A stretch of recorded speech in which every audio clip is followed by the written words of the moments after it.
अस्सलामु अलैकुम वरहमतुल्लाहि वबरकातुहू। तमाम स्टूडेंट्स को और व्यूवर्स को बहुत बहुत खुश आमदीद।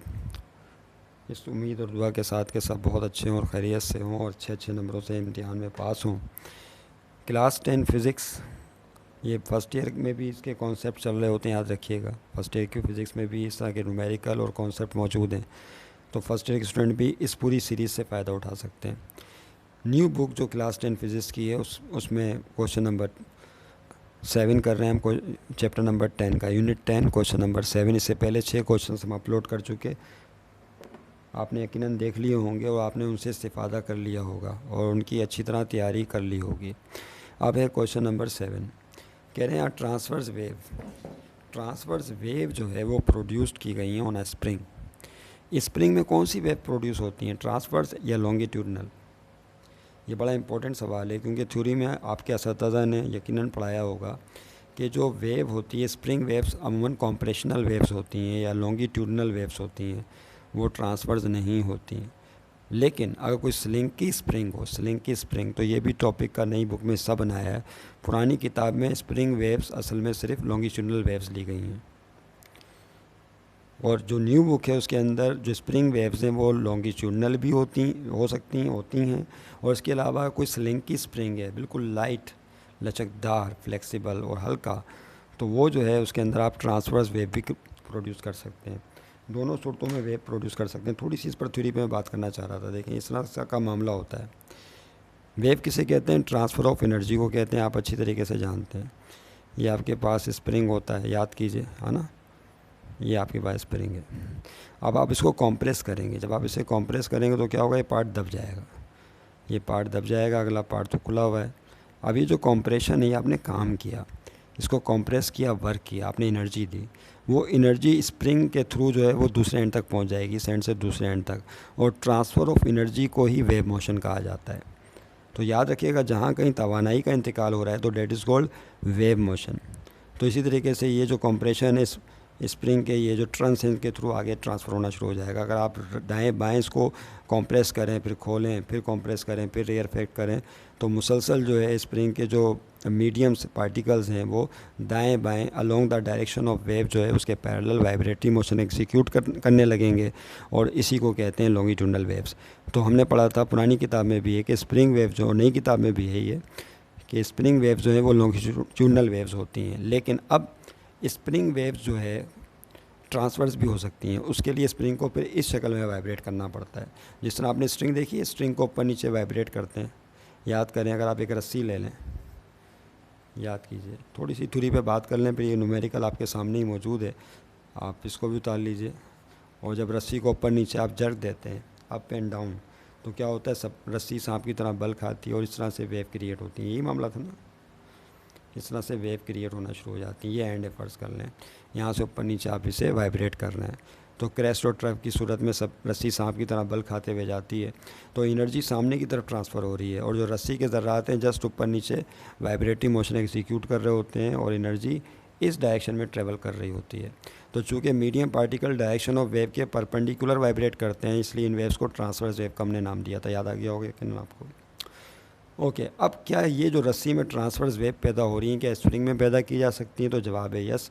तो आप एक काम करें कि वो जो स्लिंग की स्प्रिंग का जिक्र अभी हमने किया वो ले लें।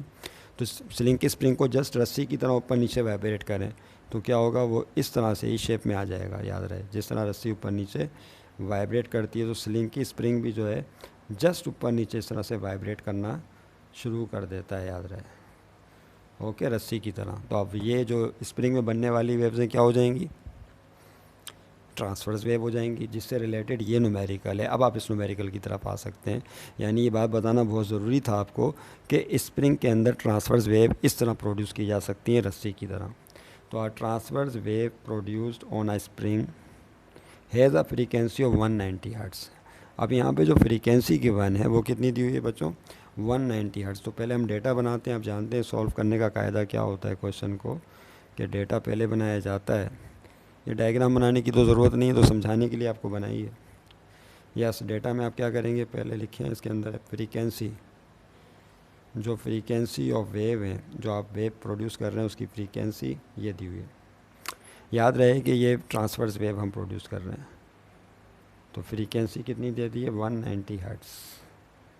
ओके, आगे क्या रहे हैं, and travel along the length of the spring, और वो वेव स्प्रिंग की लंबाई के साथ ट्रेवल कर रही हैं, याद रखिएगा।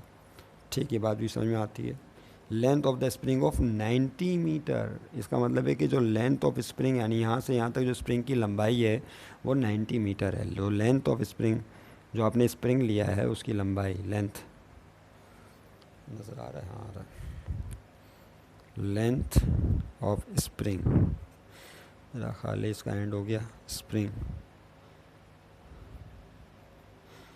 इसको एल से शो कर सकते हैं या एस से भी शो कर सकते हैं। जो लेंथ होता है वो डिस्टेंस होता है, जो लेंथ है वो असल में क्या है, डिस्टेंस है। तो डिस्टेंस को आप एस की अलामत से भी शो कर सकते हैं या एल से शो करते हैं, एस से भी शो कर सकते हैं। डेट इज़ 90 मीटर, कितना है, 90 मीटर स्प्रिंग की लंबाई। इसका मतलब है जो वेव फासला तय करेगी वो भी कितना डिस्टेंस तय करेगी, 90 मीटर का ही तय करेगी। जितनी लेंथ ऑफ स्प्रिंग है उतना ही वेव भी फासला तय करेगी। It is very important. In 5 second, आइए कह रहे हैं कि वो जो वेव है फासला तय कर रही है, ट्रांसफर वेव, वो 0.5 सेकेंड में तय करती है।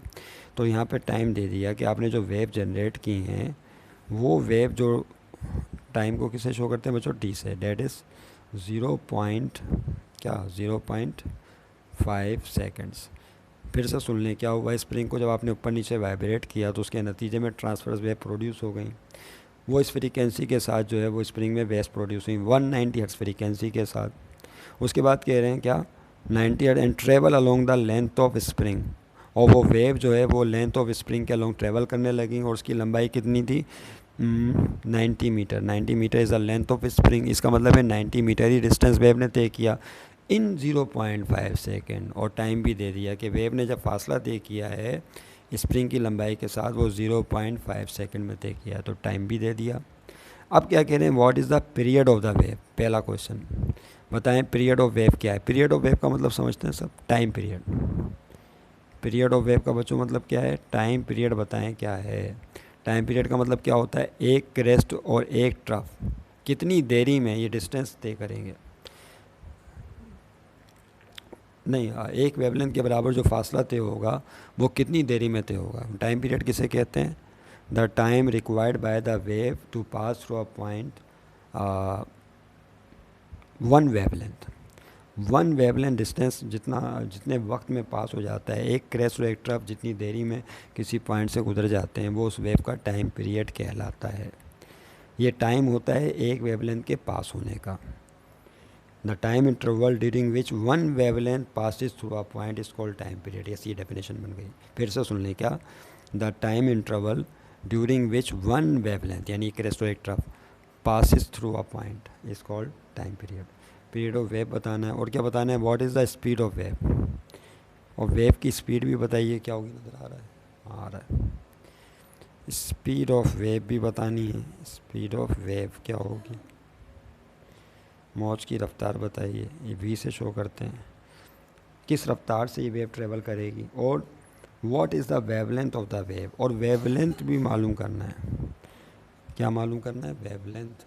वेवलेंथ तो समझते हैं ना सब, एक क्रेस्ट और एक ट्रफ का दरमियानी फासला वेवलेंथ कहलाता है। मेरे साथ साथ डेटा जोड़ लीजिए, टोल तुलबा जमा सरासरा डेटा जोड़ा गई, यही बोलते हैं ना पश्तो में।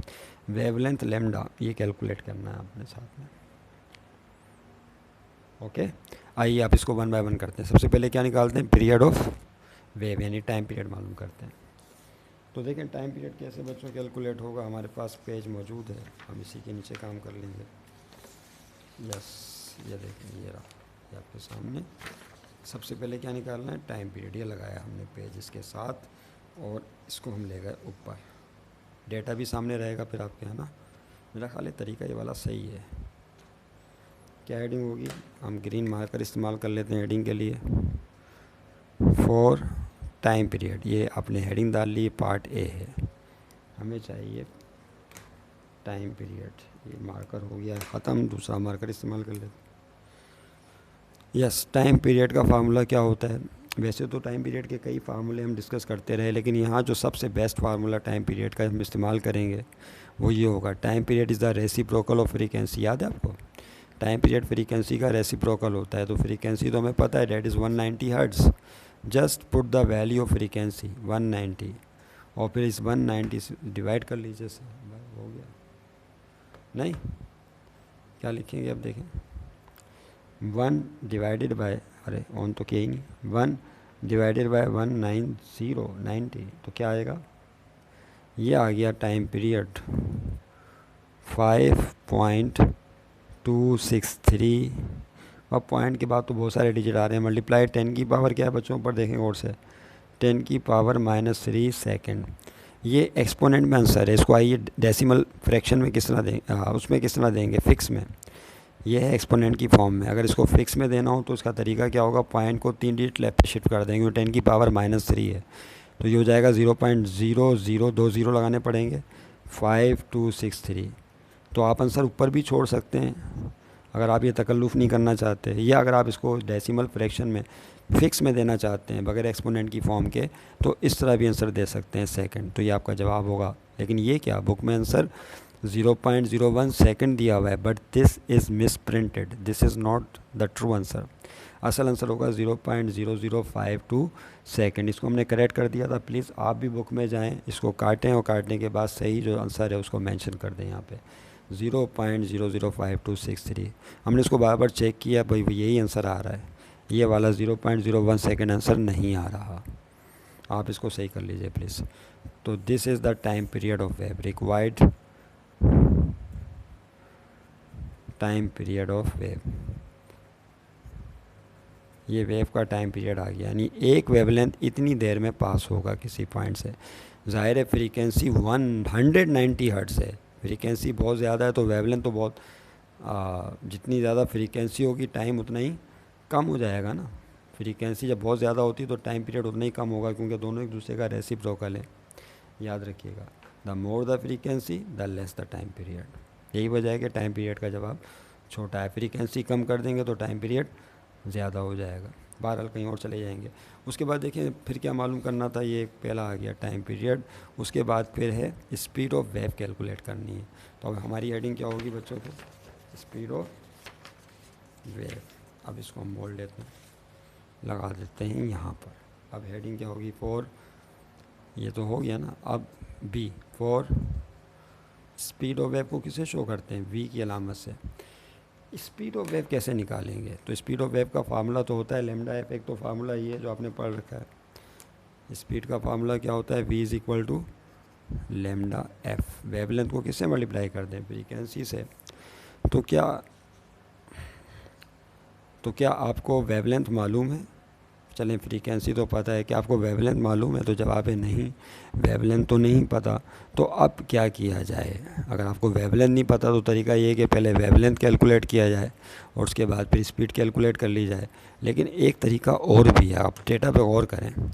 जो स्प्रिंग की लंबाई है वो कितनी है, 90 मीटर, ये डिस्टेंस है, और टाइम कितना है 0.5 सेकेंड, यानी वेव जो है 0.5 सेकेंड में इतना डिस्टेंस तय कर रही है।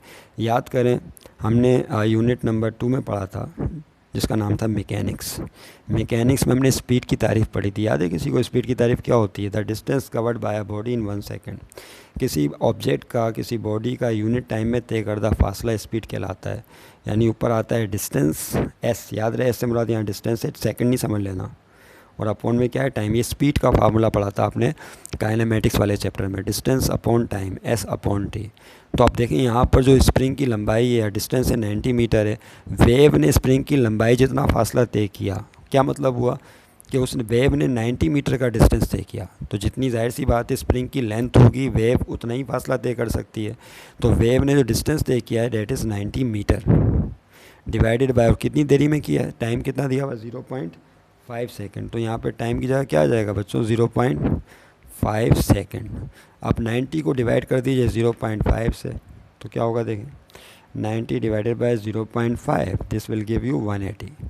तो क्या आंसर आ जाएगा 180। तो स्पीड ऑफ वेव आ गई 180, और यूनिट इसका क्या होगा, मीटर सेकंड को ऊपर ले जाएं तो मीटर पर सेकंड, यानी सेकंड की पावर -1। ये आपका जवाब आ जाएगा 180 मीटर पर सेकंड। तो this is the speed of wave.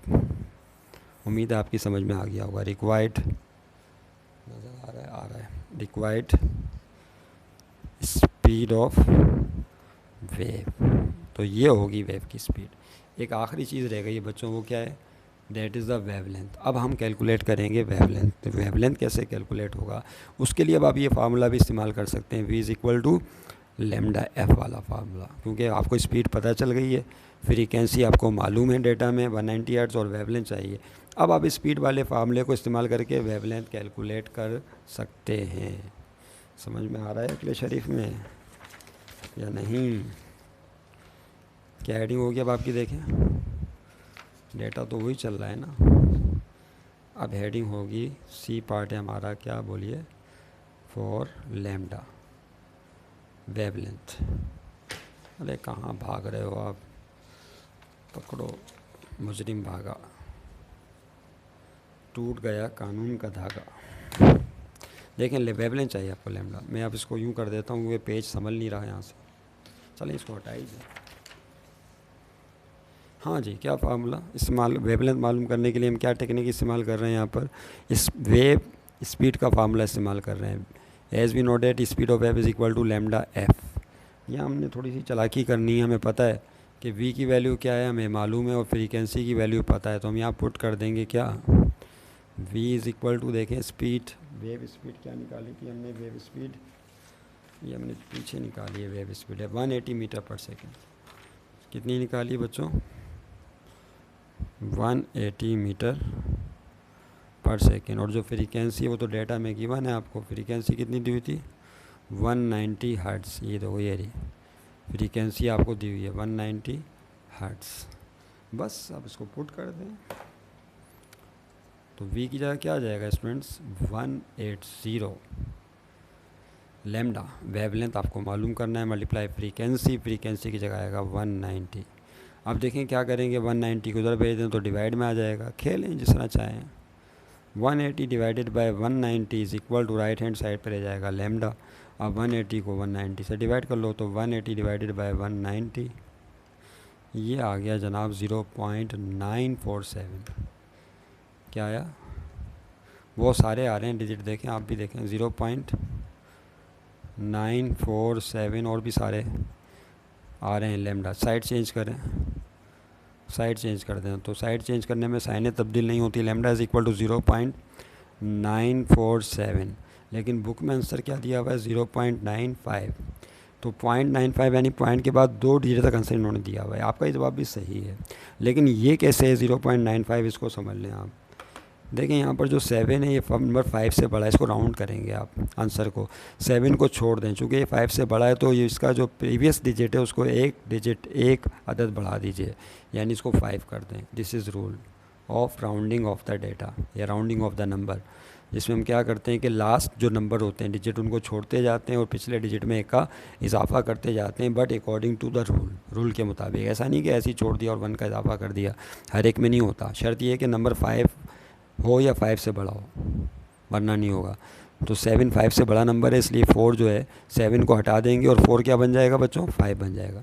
0.95 metre. तो required wavelength, this is your wavelength, required wavelength of the transverse wave. जो ट्रांसवर्स वेव पैदा हुई हैं उनका वेवलेंथ। उम्मीद आपकी समझ में आ गया होगा।